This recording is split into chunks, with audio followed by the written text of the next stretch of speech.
warahmatullahi wabarakatuh.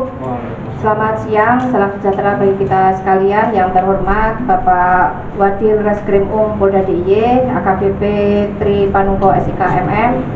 Yang kami hormati Kepala Kantor Imigrasi Kelas 1 TPI Yogyakarta, Bapak Najarudin Safaat, AMD, IM, SID, MSI.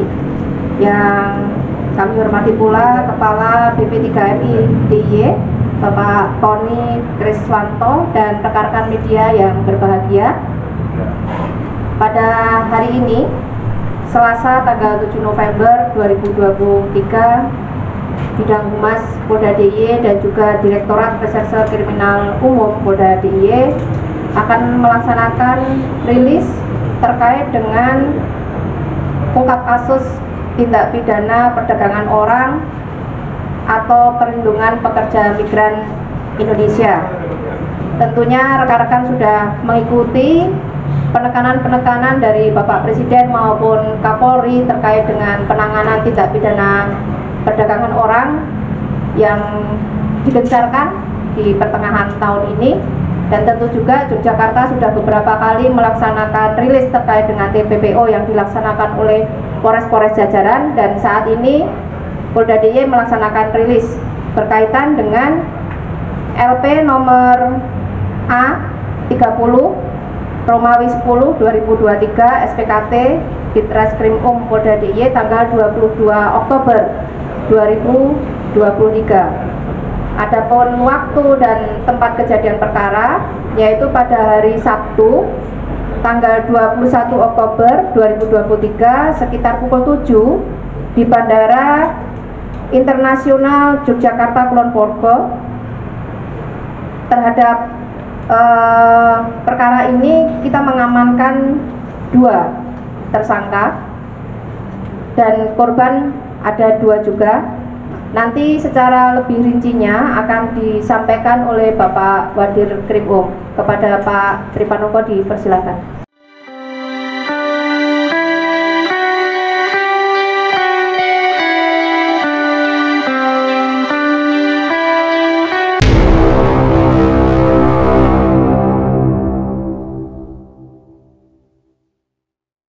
Baik, terima kasih.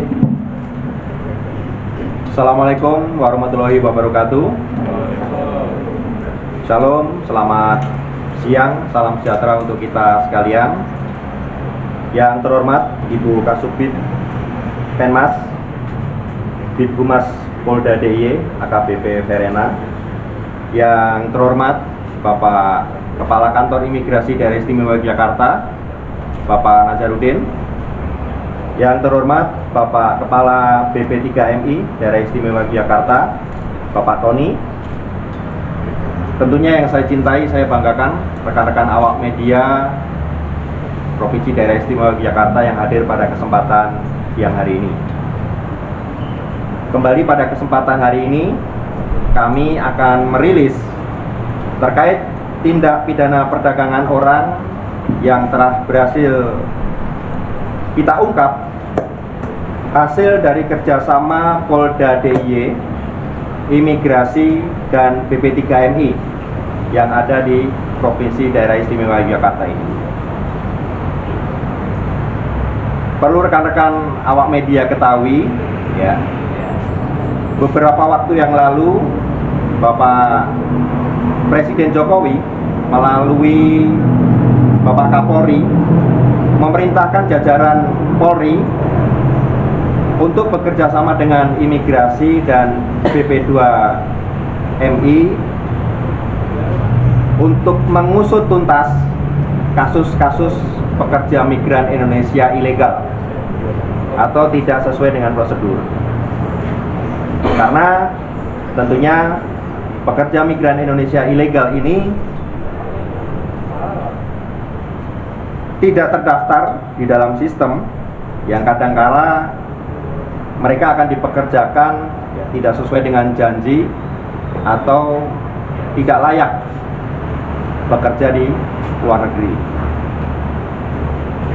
Ya, contoh kasusnya misalnya awalnya pekerja ini akan dipekerjakan sebagai pekerja di toko atau restoran atau perkebunan, tapi malah kadang setelah dikirim ke luar negeri nanti akan dipekerjakan sebagai PSK.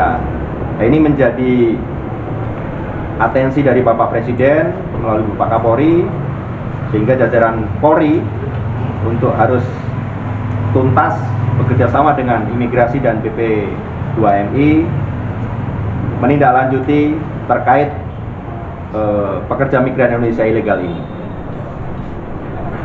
Hal ini juga tentunya mendorong ya negara harus hadir untuk melindungi warga negara Indonesia yang ingin mencari nafkah ke luar negeri ya dari praktek-praktek ilegal, sehingga praktek-praktek ilegal ini tentunya tidak akan menyengsarakan warga negara Indonesia.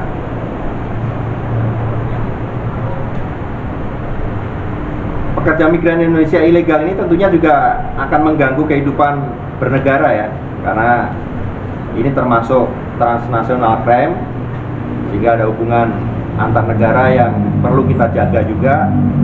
Ini menjadi latar belakang kita di dalam intens untuk mengungkap kasus-kasus pekerja migran Indonesia ilegal.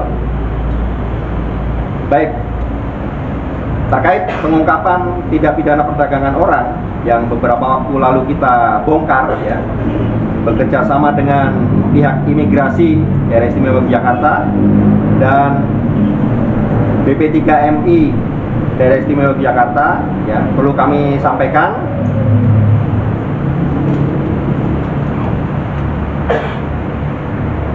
sebagai dasarnya adalah tadi sudah disampaikan oleh Ibu Kasubit, laporan polisi model A garing 30 garing 10 Romawi garing 2023 garing SPKT Ditreskrimum Polda DIY tanggal 22 Oktober tahun 2023.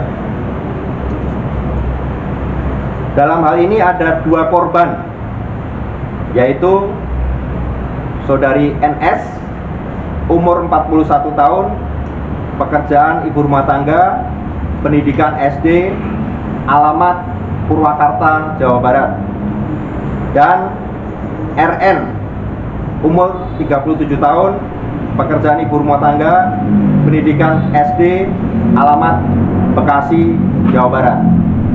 Jadi ini perlu kita ketahui rekan-rekan awak media bahwa para korban-korban ini adalah warga masyarakat di luar Yogyakarta. Ya. Yogyakarta ini ya khususnya di Bandara YIA hanya sebagai tempat para PMI ilegal untuk menuju negara tujuan. Ya, kebetulan Bandara YIA ini juga merupakan bandara internasional karena ada penerbangan ke Malaysia dan ke Singapura, sehingga ini juga menjadi rujukan para pekerja-pekerja migran Indonesia untuk menuju ke luar negeri, negara tujuannya.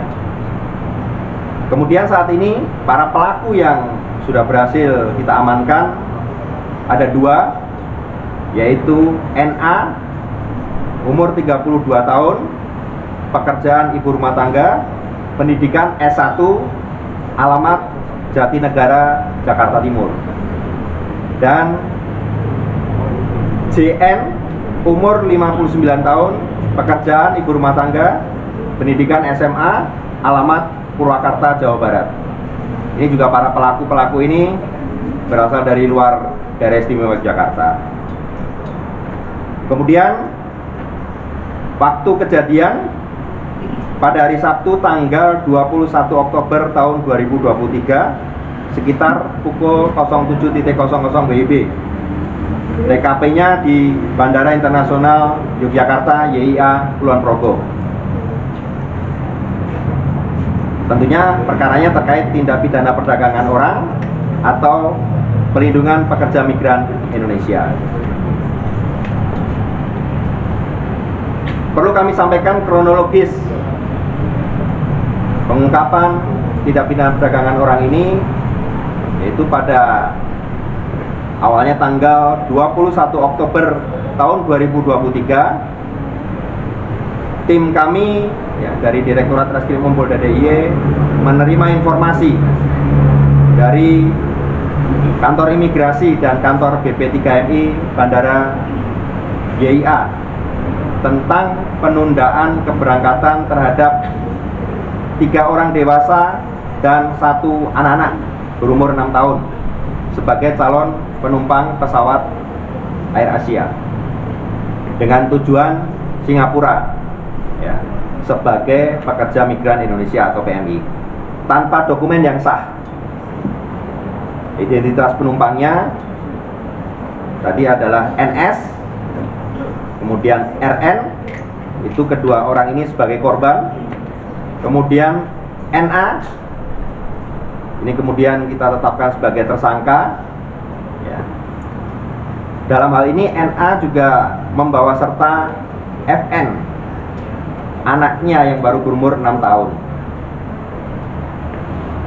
Kemudian setelah kita amankan, kita lakukan pemeriksaan terhadap 2 orang korban tadi, yaitu NS dan RN, dan 1 orang yang kemudian kita tetapkan sebagai tersangka, yaitu NA. Kita lakukan investigasi secara maraton. Kemudian, ya, perlu diketahui juga bahwa FN tadi, anak dari NA yang baru berumur 6 tahun, kita sudah kembalikan ke pihak keluarganya, ya, sehingga posisi anak itu juga dalam perlindungan ataupun dalam pengawasan keluarganya saat ini, ya.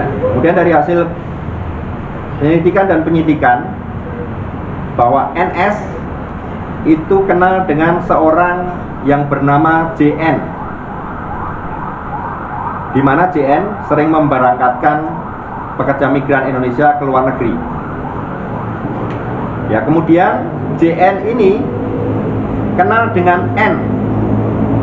N ini dulu mempunyai PT LI, ya, yang sekarang sudah kolab, tidak ada lagi, yang sering memberangkatkan pekerja migran Indonesia ke luar negeri. Kemudian setelah tahu bahwa NS ini korban mau bekerja ke luar negeri, kemudian N tadi memberikan uang sebesar 10 juta, ya, ini sebagai sponsor awal. Sebagai sponsor awal, N tadi memberikan uang kepada NS sebesar 10 juta kepada NS, tetapi melalui JN. Ya, dari uang 10 juta tersebut, 6 juta dipergunakan untuk memberi keperluan dan juga untuk diberikan kepada keluarganya, keluarga dari NS. Sedangkan 4 juta dipergunakan untuk pengurusan seperti paspor dan keperluan-keperluan lainnya. Selanjutnya N, ya, sponsor awal tadi itu memperkenalkan JN. JN ini calonnya tadi, ya, yang kenal dengan NS sebagai korban, kepada NA. NA ini sering melakukan bepergian ke luar negeri berdasarkan dari bukti paspor yang dia miliki. Selanjutnya terjadi komunikasi antara NA dan JN. JN itu calonnya tadi itu, untuk proses keberangkatan NS rencananya ke Qatar. Kemudian NA tadi itu, ya, meminta uang kepada JN sebanyak 23 juta. Kemudian JN mentransfer sebanyak 2 kali pada tanggal 19 Oktober 2023 sebesar 11,5 juta rupiah, dan kemudian pada tanggal 20 Oktober 2023 sebesar 11,5 juta rupiah. Jadi totalnya 23 juta. Selanjutnya NA membelikan tiket pesawat ke Singapura dan kemudian ke Qatar. Selanjutnya, ya, NS tadi korban dan JN calonnya tadi itu ditampung di rumah NA. NA ini juga penampung yang nanti juga akan memberangkatkan ke luar negeri selama 1 malam di rumahnya, di rumah NA. Kemudian pada pagi harinya, hari Kamis tanggal 17 Oktober 2023, mereka berempat, ya, NS, RN, NA, dan FN berangkat dari Jakarta ke Bandara YIA Yogyakarta menggunakan bis. Kemudian setelah sampai di sekitaran Bandara YIA Yogyakarta, mereka menginap selama 1 malam. Kemudian setelah itu mereka berangkat menuju ke Bandara YIA, melakukan check-in, ya, check-in keberangkatan, dan dilakukan pemeriksaan oleh pihak imigrasi YIA. Dan ditemukan bahwa ternyata ada 2 orang, yaitu NS dan JN, yang merupakan calon pekerja migran Indonesia, dan NA yang merupakan orang yang menampung dan memberangkatkan pekerja migran Indonesia ke Qatar ini, yang tidak sesuai dengan syarat-syarat yang berlaku. Kemudian kita tidak lanjuti dengan proses penyelidikan dan penyidikan lebih lanjut, ya, menetapkan saudari NA sebagai tersangka, ya. Kemudian kita juga melakukan pengembangan pada hari Kamis tanggal 2 November tahun 2023, melakukan penangkapan terhadap JN, kemudian kita juga tetapkan sebagai tersangka. Jadi di sini bisa kita ketahui bahwa peran NA, yaitu sebagai penampung calon pekerja migran Indonesia, kemudian juga memberangkatkan calon pekerja migran Indonesia, kemudian dia juga yang mencarikan agen di Qatar. Di Qatar ini ada agennya, ya, nanti para pekerja ini mau diarahkan bekerja di mana. Kemudian kita juga hasil pengembangannya mengamankan dan menjadikan tersangka JN, yang tugasnya atau perannya adalah mencari calon pekerja migran Indonesia, mensponsori awal, ya, calon pekerja migran Indonesia, dan juga mencarikan paspor calon pekerja migran Indonesia.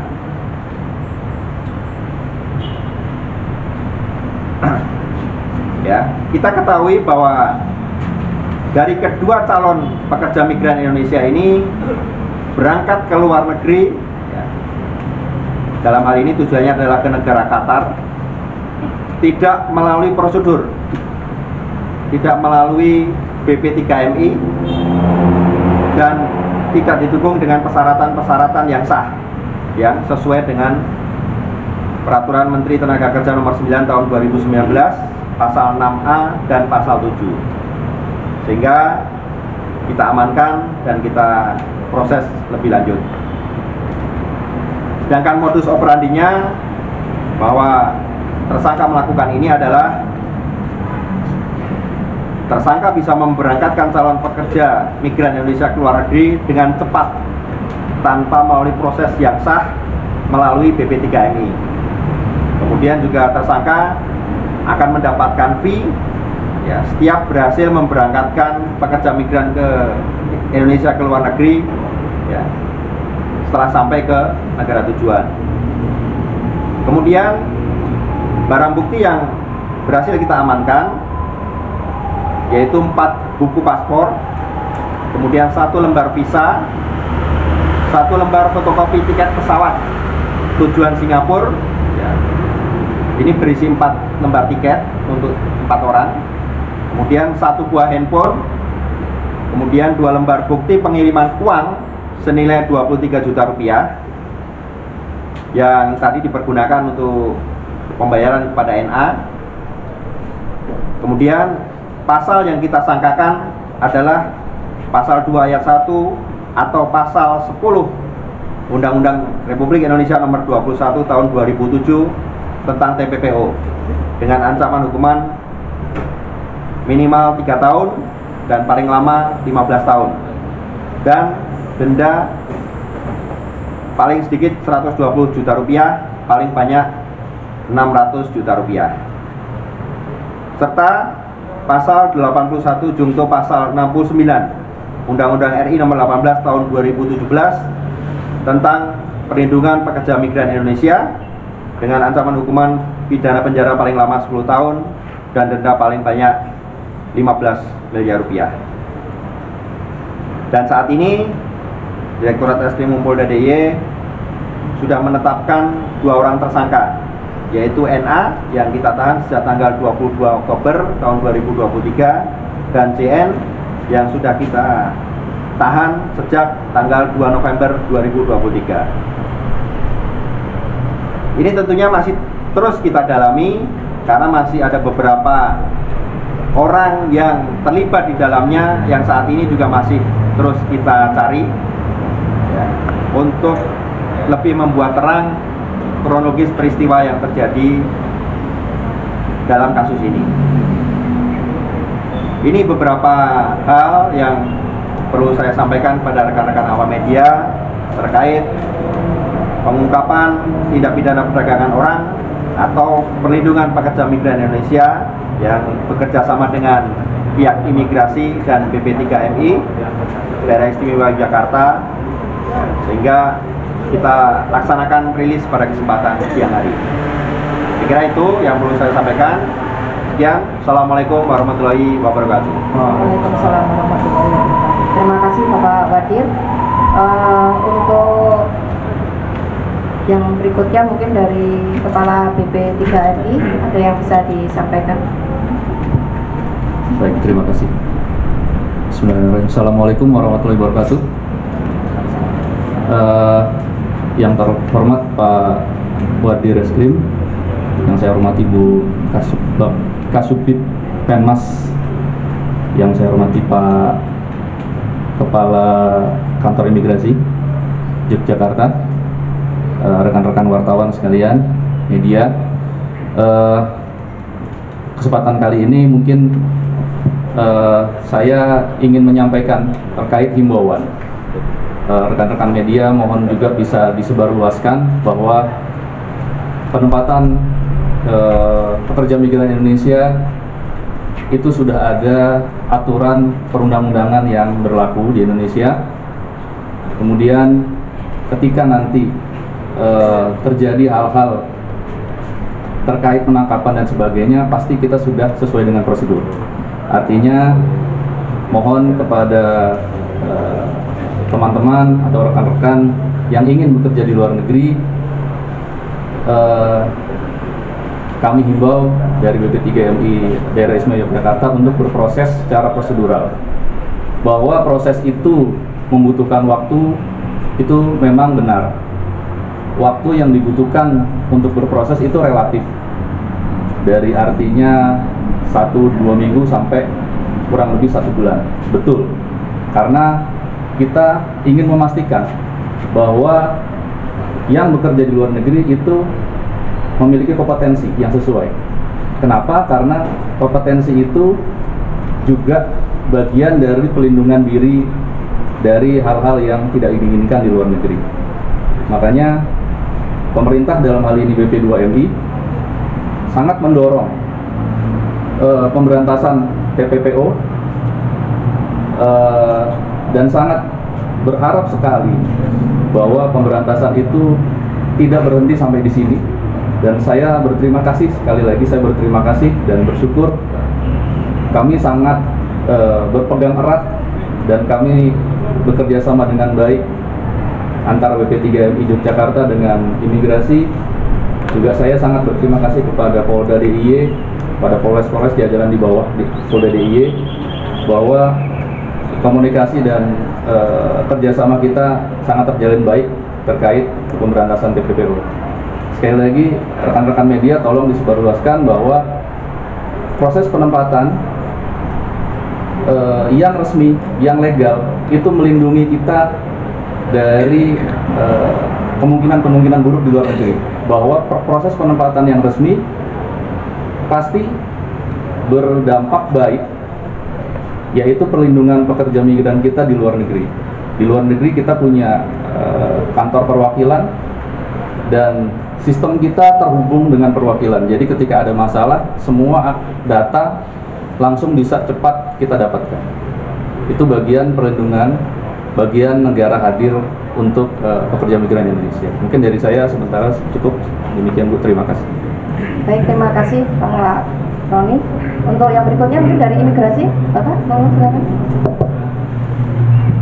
Terima kasih Bu, yang kami hormati Wadir Reskrimum, Ibu Kasubit Penas dan Kepala BP3MI Yogyakarta.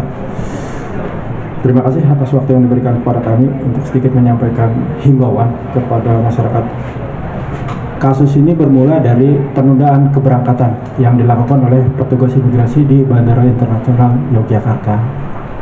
Kenapa petugas melakukan penundaan? Ini ditemukan ada beberapa hal. Yang pertama itu ketidaksesuaian antara apa yang disampaikan oleh pemohon dengan data yang ada di paspor yang bersangkutan.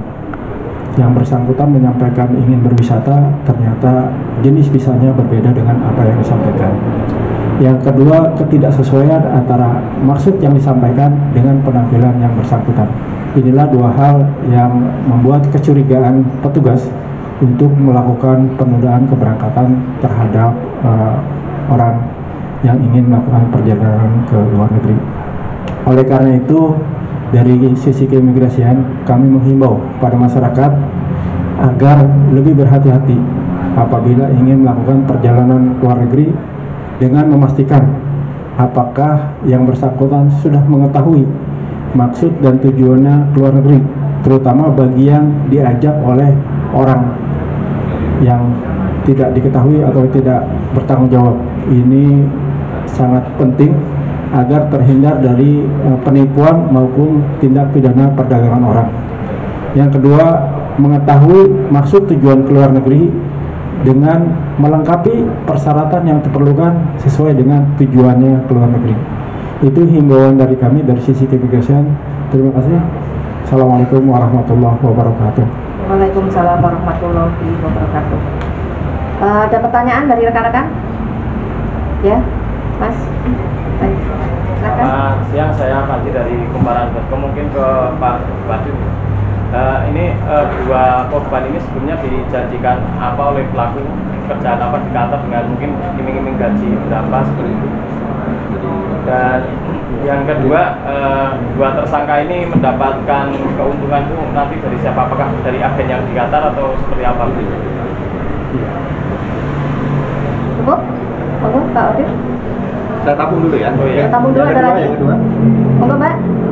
Saya Ruri dari Kompas, Pak, mau menambahkan saja. Jadi dari dua tersangka ini sudah beroperasi berapa lama? Mungkin selain dua korban yang sekarang diamankan, apakah masih ada sebelumnya sudah ada yang sempat berangkat gitu? Oke. Lain? RRI, silakan. Pak, yang saya tanyakan, ini dalam rantai sindikat ini, dua tersangka ini sebenarnya berarti hanya di hilir saja istilahnya. Nanti kan kalau dulunya berarti mungkin ada sindikat dari luar negeri untuk permintaan tenaga kerja asing kan kayak gitu. Apakah akan ada pendidikan satu sana atau seperti itu?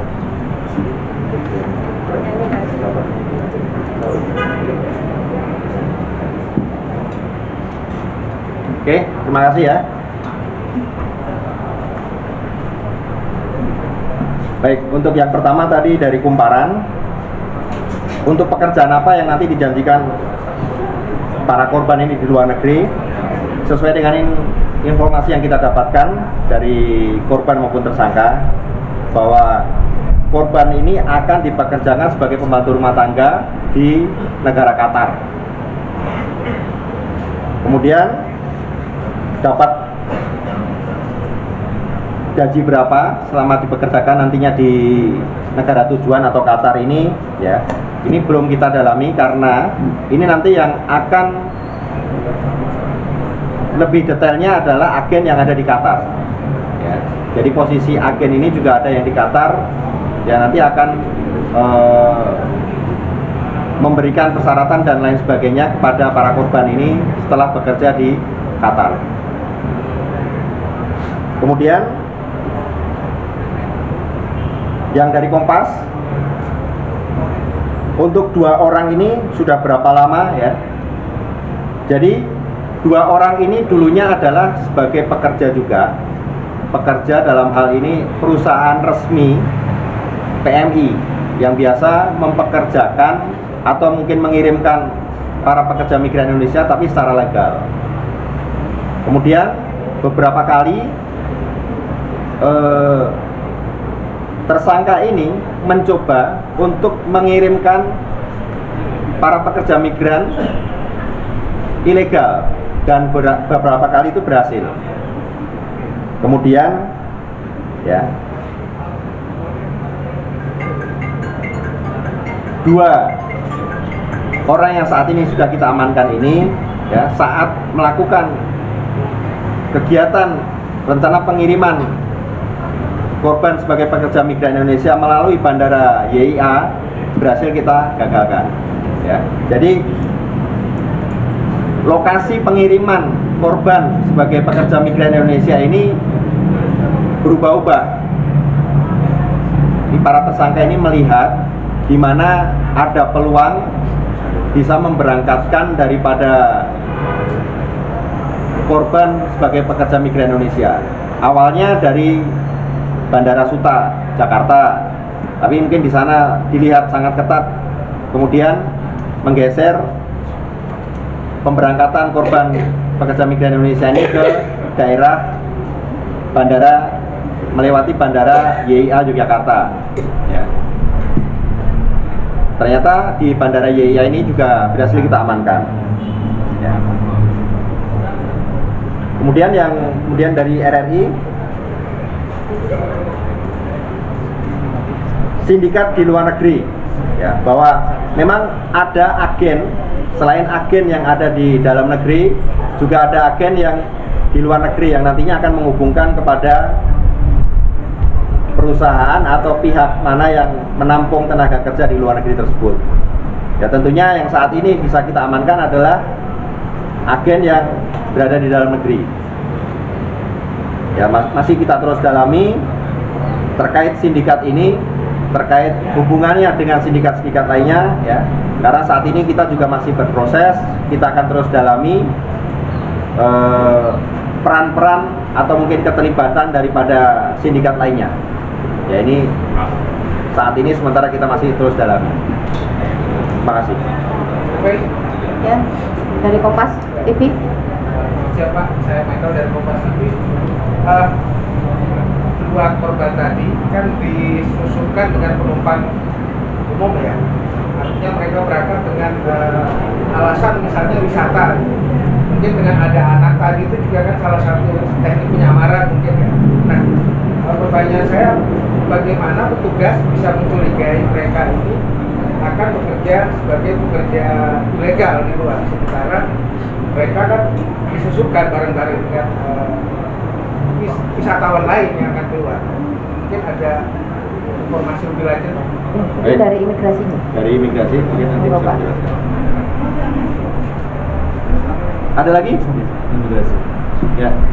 Dari antara Pak, sedikit tadi untuk fee yang diterima untuk masing-masing tersangka itu berapa masing-masing setiap pekerja yang diberangkatkan. Cukup ya, 2 ya. Oke, 2. Monggo silakan. Yang pertama mungkin silakan dari. Terima kasih.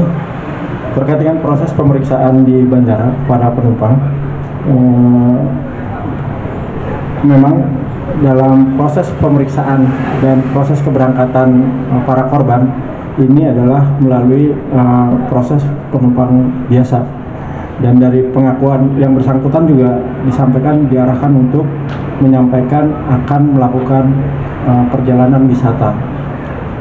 Namun petugas kami di bandara itu sudah dibekali dengan kemampuan untuk melakukan wawancara singkat terkait dengan profiling orang-orang yang memang maksud dan tujuannya dan apa yang disampaikan itu sudah sesuai. Nah, seperti yang saya sampaikan sebelumnya, petugas mencurigai korban ini karena bahkan yang ada anak kecil itu pun menjadi kecurigaan dari petugas. ketika ada rombongan dengan maksud tujuan dipisahnya itu tidak untuk pisahnya untuk bekerja, dia mau wisata dan membawa anak, ini dari sisi keimigrasian itu patut dicurigai. Yang kedua, ketidaksesuaian dengan apa yang disampaikan oleh korban dengan apa yang terdapat di paspor yang bersangkutan. Perbedaan antara yang disampaikan dengan visa yang dimiliki. Yang kedua adalah perbedaan antara apa yang disampaikan dengan penampilan yang mereka datang pada saat di bandara. Ini adalah permulaan yang didapat oleh petugas ketika melakukan penundaan keberangkatan yang bersangkutan.